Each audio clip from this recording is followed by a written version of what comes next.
सुजीत एक government school teacher अभी अभी उनका एक स्कूल में भर्ती हुई थी और एक government school teacher as fresher के हिसाब से उन्हें भर्ती किया गया था उनके गांव से कुछ ही दूर एक सरकारी स्कूल में। तो उसके लिए उन्हें और उनकी बीवी और उनके बेटे को उस सरकारी स्कूल के पास ही एक क्वार्टर मिली थी जहाँ पे वो सभी 7 दिन के बाद वहाँ पे जाके स्टे करने वाले थे। तो सुजीत ने बोला कि अच्छा ठीक है, कुछ बात नहीं है, हम अभी अभी जाके वहाँ पे देख आते हैं कि जगह कैसा है और हमारे लिए सूटेबल है या फिर नहीं, कि वहाँ का एनवायरनमेंट कैसा है और वहाँ का लोग या फिर क्या कुछ कैसा वहाँ पे है। तो सुजीत और उनके वाइफ रीमा वो दोनों गए वहाँ पे और देख के आए कि हाँ, यहाँ पे एनवायरनमेंट बहुत अच्छा है और यहाँ पे जो पड़ोसी हैं वो सभी बहुत ही घरेलू और मिलनशील हैं। तो 7 दिन के बाद सुजीत, रीमा और उनका एक छोटा सा लड़का देव, जो कि अभी 3 महीने का ही था, वो सभी वहाँ पे शिफ्ट हुए। कुछ दिन गया, सुजीत अच्छे से अपना काम कर रहा था और शाम के वक्त वो घर लौटते थे। रीमा तभी घर में रसोई करके रखती थी और जो भी खाना था वो सब कुछ वो सभी एक साथ बैठ के खाते थे। तब तक रीमा देव को सुला दी थी। एक दिन रीमा नोटिस करती है कि सुजीत जब उनके कॉलीग के साथ बाहर हॉलिडे पर गए थे 2 दिन के लिए, कुछ ऑफिस के काम के लिए या फिर कुछ स्कूल के काम के लिए, तभी रीमा नोटिस करती है कि उनका बेटा जो देव है वो उनके कॉरिडोर पे बैठ के किलकारियाँ मार के हंस रहा है, जैसे कि देव किसी के साथ खेल रहा हो।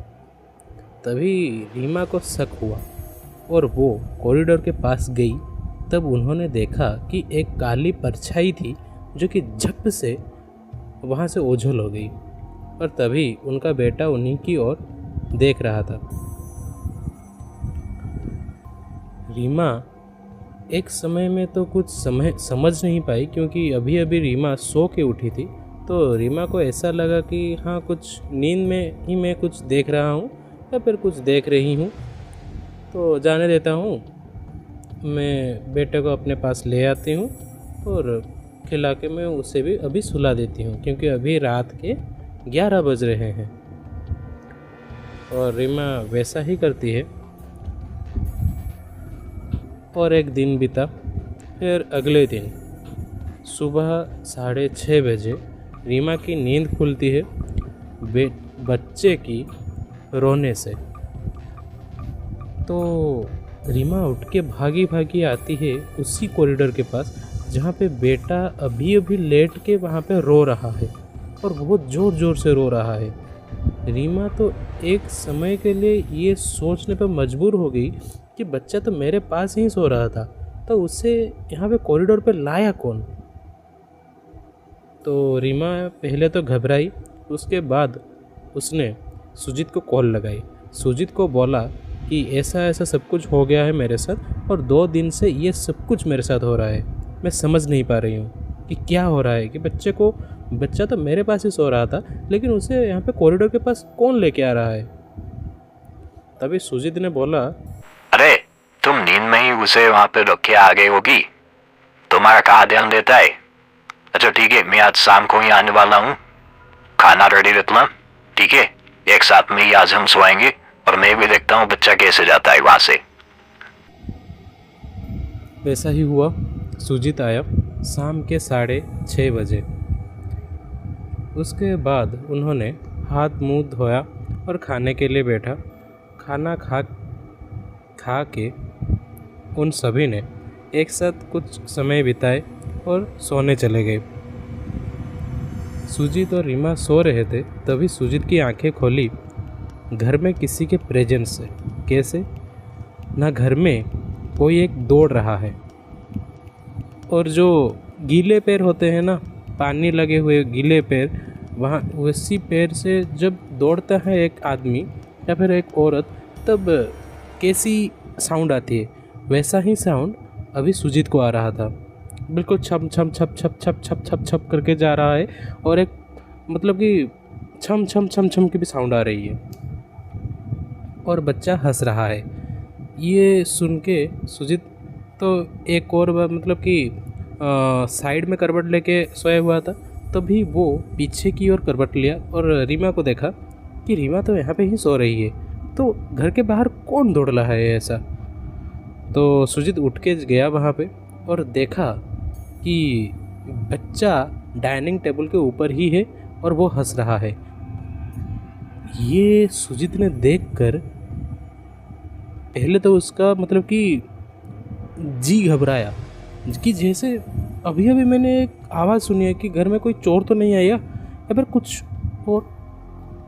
सुजीत जाके अपने बेडरूम में सो गया, बच्चे को ले आया और बेडरूम में सो गया। सुबह हुई, फिर से उसकी वाइफ की नींद टूटी। कौन सी शोर? अब बच्चा उसी बेड पे है, लेकिन उसकी वाइफ को ऐसा लगा कि कोई एक लेडी उसको उसके नाम पे बुला रही है। तभी रीमा उसी नाम का पीछा करते करते बाहर की तरफ गई, गेट खोली, उसके बाद बाहर गई तो बाहर देखी कि बहुत सारे लोग गदर हुए हैं। मतलब कि घर के आसपास में बहुत सारे लोग वहाँ पे एकजुट होकर खड़े हुए हैं और उस घर को एक बेचैनी की नज़र से वहाँ पे देख रहे हैं कि क्या है ये ऐसा, क्या पे कुछ और ऐसा देख रहे हैं। और क्या देख रहे हैं?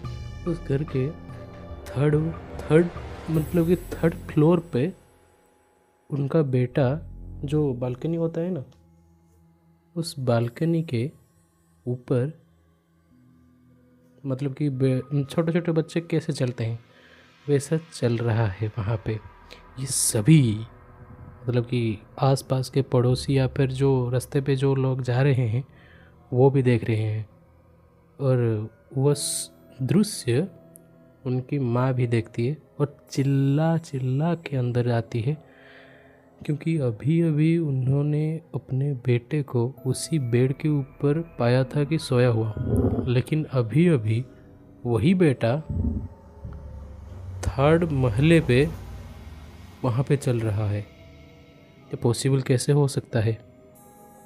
ये सोच कर जब रीमा छत के ऊपर गई तब वहाँ पे ना तो कोई बच्चा था, और छत से नीचे देखी तो नीचे ना तो कोई लोग थे या फिर ना तो कोई पड़ोसी।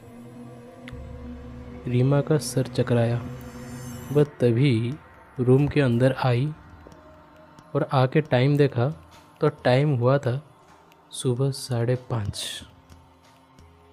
और जब वो उठी उसे ऐसा लगा कि वो एक सपना देख रही है। रीमा और उसके पति बहुत आध्यात्मिक थे, इसीलिए वो दोनों ये डिसाइड किए कि हमारे जो यहाँ पे कुल पंडित हैं उन्हें हम घर पे बुलाते हैं और एक पूजा की या फिर अनुष्ठान करते हैं यहाँ पे। वो लोग वैसा ही करते हैं। सुबह 7:30 बजे सुजीत उन पंडित के घर पे जाते हैं और उन पंडित को वहाँ पे बुला के लाते हैं। पंडित जी घर में एक ही कदम रखने से ही वो जान जाते हैं कि इस घर में एक लेडी का साया है। ये बुढ़िया एक डायन थी, उसी का साया है इस घर के ऊपर।